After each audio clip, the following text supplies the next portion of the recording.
Morning class.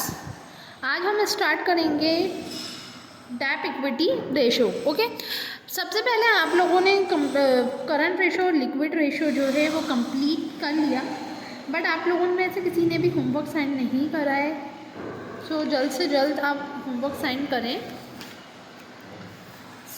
Start करते हैं हम debt equity ratio. Debt equity ratio सबसे पहले हम फार्मूला देखेंगे। फार्मूला क्या होता है? डेप इक्विटी रेशो में फार्मूला होता है long term loan divided by shareholder fund. Long term loan में आप लोग क्या देख सकते हैं? Mortgage loan, bank loan, loan from financial institution, public deposit, long term provision, ये सब लॉन्ग टर्म लोन में आ जाता है। एंड शेयर होल्डर फंड में आप जो जितने भी equity share, preference share, general reserve, capital reserve, ये सारे रिजर्व्स जो भी आ जाते हैं शेयर होल्डर फंड में आ जाते हैं। तो सबसे पहले हमें इसका फॉर्मूला याद रहेगा तो हम कर पाएंगे, अदरवाइज हम फॉर्मूला भूल जाएंगे तो कुछ भी नहीं आ पाएगा। सो फॉर्मूला हमारा क्या होता है? Long term loan divided by shareholder fund. एक क्वेश्चन देख लेते हैं, इसका एग्जाम्पल देख लेते हैं। एक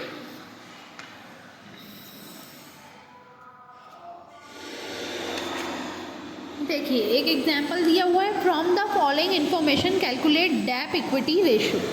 ये क्वेश्चन आप लोग कॉपी में भी करिएगा। अब यहाँ पे दिया हुआ है share capital, general reserve and 12% loan, है ना। तो डेप इक्विटी रेशियो में आप लोगों का फॉर्मूला मैंने अभी बताया, long term loan divided by shareholder fund.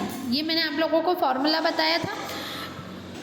Long term loan divided by shareholder fund है, तो आप लोगों को लॉन्ग टर्म लोन में सिर्फ लोन एक ही दिया हुआ है 1 लाख, तो वो हमारा लॉन्ग टर्म लोन में आ जाएगा। एंड जो शेयर होल्डर फंड में हमारे शेयर कैपिटल और जनरल रिजर्व दोनों आते हैं, तो 1,60,000 एंड 80,000 दोनों को ऐड कर देंगे और वो हो जाएगा 2,40,000। जब हम इसका डिवाइड करेंगे तो 0.417/1। तो ये था हमारा डेप इक्विटी रेशियो, जो कि बहुत आसान है। अब जैसे इलस्ट्रेशन 11 देखो, ये भी कॉपी में करना है आप लोगों को।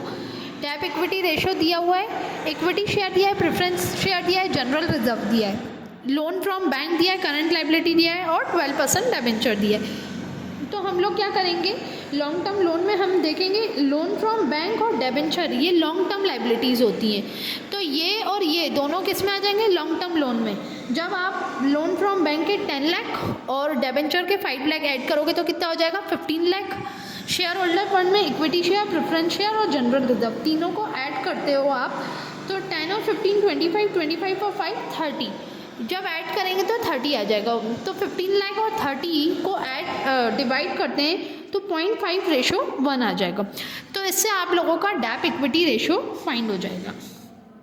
अब आप लोग क्वेश्चन नंबर इलस्ट्रेशन नंबर 12 जो है वो आप लोग खुद ही समझ के कॉपी में करिएगा, ये आपका होमवर्क है। इलस्ट्रेशन नंबर 12 ये आप लोगों का होमवर्क है। ओके, सो अब हम क्वेश्चन पे आ जाते हैं, अनसॉल्व क्वेश्चंस पे।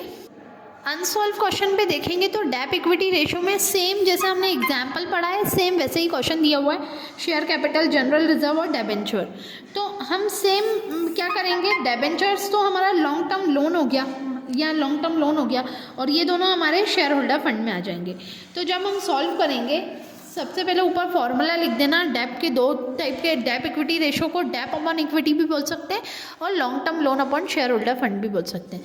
तो लॉन्ग टर्म लोन में तो डिबेंचर्स आ गया और शेयर होल्डर फंड में शेयर कैपिटल और जनरल रिजर्व दोनों आ गया। जब दोनों को ऐड कर देंगे तो 7 लाख आ जाएगा और डिबेंचर्स कितना है? 3,50,000।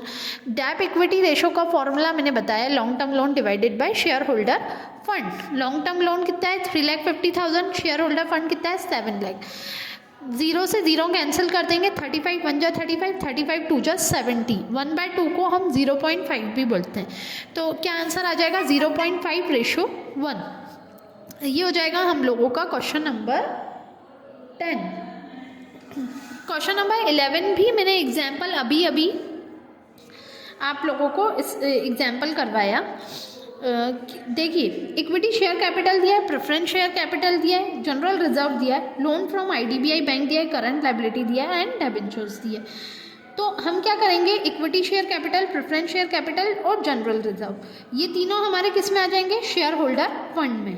लोन फ्रॉम आईडीबीआई और डिबेंचर, करंट लाइबिलिटी कभी भी शेयर और लॉन्ग टर्म लोन नहीं हो सकता, ये शॉर्ट टर्म होता है, तो इसलिए करंट लाइबिलिटी नहीं लेंगे। लॉन्ग टर्म लोन में लोन फ्रॉम IDBI और डेबेंचर्स आ जाएगा। अब सॉल्यूशन हम कैसे करेंगे? लॉन्ग टर्म लोन में हमने क्या ले लिया, लोन फ्रॉम IDBI बैंक और डेबेंचर्स दोनों का ऐड करा तो 20 लाख आ गया। अब शेयर होल्डर फंड में equity share capital, preference share capital और जनरल रिजर्व तीनों ही हमने ऐड कर लिए। अब फॉर्मूला क्या है? Debt equity ratio equal to long term loan divided by shareholder fund. Long term loan हमारा 20 लाख आ गया और शेयर होल्डर फंड हमारा 43 लाख आ गया। जब हम इसको कैंसिल करेंगे तो आ जाएगा हमारा 0.465। सो ये था हम लोगों का क्वेश्चन नंबर 11। क्वेश्चन नंबर 12 आप लोगों का होमवर्क है। क्वेश्चन नंबर 12 में आप लोगों को बता देती हूँ, डेप इक्विटी रेशो ही निकालना है। हिंट भी दी हुई है। इक्विटी कैपिटल, जनरल रिजर्व ये हमारे किस में आ जाएंगे? 1,80,000 शेयर होल्डर फंड में आ जाएंगे। डेबेंचर्स ही है, सिर्फ हमारा लॉन्ग टर्म लोन है, बाकी ये दोनों हमारे लॉन्ग टर्म लोन नहीं है, तो सिर्फ डेबेंचर्स ही हम लॉन्ग टर्म लोन में लेंगे और जब हम डिवाइड करेंगे तो आ जाएगा 0.416:1। ओके, तो ये हम लोगों का क्वेश्चन नंबर 12 है और ये आप लोगों का होमवर्क है। मैंने समझा दिया है, आप लोग खुद प्रैक्टिस करके देखोगे, आराम से आ जाएगा। और जिसकी वीडियो मिस हो गई है, प्लेलिस्ट है, उसमें आप प्लेलिस्ट में जाके आप पार्ट वाइज देखोगे तो और क्लैरिटी आएगी। ओके, डेप इक्विटी रेशो के बाद हमारा नेक्स्ट फॉर्मूला जो है वो है total asset to debt ratio, जिसका फॉर्मूला है total asset upon long term loan. Total asset to debt ratio का फॉर्मूला होता है total asset upon long term loan. तो टोटल एसेट में हमारी वो सारी करंट एसेट और फिक्स एसेट और सारी एसेट्स आ जाती हैं, और साथ ही साथ डेबेंचर, अगर शेयर्स वगैरह हो गए या P&L का बैलेंस हो गया, वो सब भी हम टोटल में ले सकते हैं। लॉन्ग टर्म लोन में तो हमने डेप इक्विटी रेशो में भी पढ़ा कि कुछ ही चीज़ें आती हैं, loan from financial institute, loan from bank, public deposit, mortgage loan, ये सभी आता है जो कि हम डेप इक्विटी रेशो में भी पढ़ चुके हैं। तो इसका एक क्वेश्चन देखेंगे तो उससे ज़्यादा क्लैरिटी होगी। Calculate total asset to debt ratio, total asset to debt ratio, जिसमें इक्विटी शेयर कैपिटल दिया है, जनरल रिजर्व दिया है, टोटल डेप दिया है, करंट लायबिलिटी। फर्स्ट, अगर जब भी हम टोटल एसेट निकालेंगे तो इक्विटी, जनरल और टोटल तीनों डेप को प्लस करने के बाद हमारा टोटल निकलेगा करंट लायबिलिटी को छोड़ के। और अगर हमें लॉन्ग टर्म लोन निकालना है और क्वेश्चन में लॉन्ग टर्म लोन नहीं दिया है तो टोटल डेप में से करंट लायबिलिटीज़ को माइनस कर देंगे तो लॉन्ग टर्म लोन आ जाएगा। टोटल डेप में से करंट लायबिलिटी माइनस करा तो लॉन्ग टर्म लोन आ गया, और शेयर, जनरल रिजर्व और टोटल डेप को ऐड करा तो टोटल एसेट आ गई। हमारा टोटल एसेट भी आ गया, लॉन्ग टर्म लोन भी आ गया। फॉर्मूले में पुट कर देंगे total asset upon long term loan. Total asset 13 lakh है, लॉन्ग टर्म लोन कितना है 4 लाख है। जब कैंसिल कर देंगे तो 3.25 आ जाएगा। ये हमारा total asset to debt ratio है। तो इसका एक अनसॉल्व क्वेश्चन देखते हैं हम। इसका एक अनसॉल्व क्वेश्चन यहाँ मिलेगा, यहाँ पे दिया हुआ है 13 number. From the following particular calculate the total asset to debt ratio. Equity दिया है, जनरल रिजर्व दिया है, टोटल डेप दिया है, करंट लायबिलिटी, जैसे प्रीवियस क्वेश्चन था सेम वैसे ही क्वेश्चन है ये भी। तो मैंने सिंपल सा है, मैंने बताया था कि अगर टोटल डेप में से आप करंट लायबिलिटी माइनस करोगे तो आपका लॉन्ग टर्म लोन आ जाएगा, और टोटल एसेट कैसे पूरा ऐड कर देंगे, शेयर कैपिटल, जनरल रिजर्व और टोटल डेप तीनों को ऐड करने में टोटल एसेट आ जाएगा। तो टोटल एसेट भी आ जाएगा और लॉन्ग टर्म लोन भी आ गया, दोनों को कैंसिल कर देंगे तो 3.2:1 आंसर आ जाएगा। ये था हमारा क्वेश्चन नंबर 13। अब नेक्स्ट क्लास में हम लोग पढ़ेंगे next question, that is question number 14, जिसमें हम debt equity ratio, current ratio दोनों निकालेंगे। अगर ये आप करोगे तो आपको भी आराम से आ जाएगा।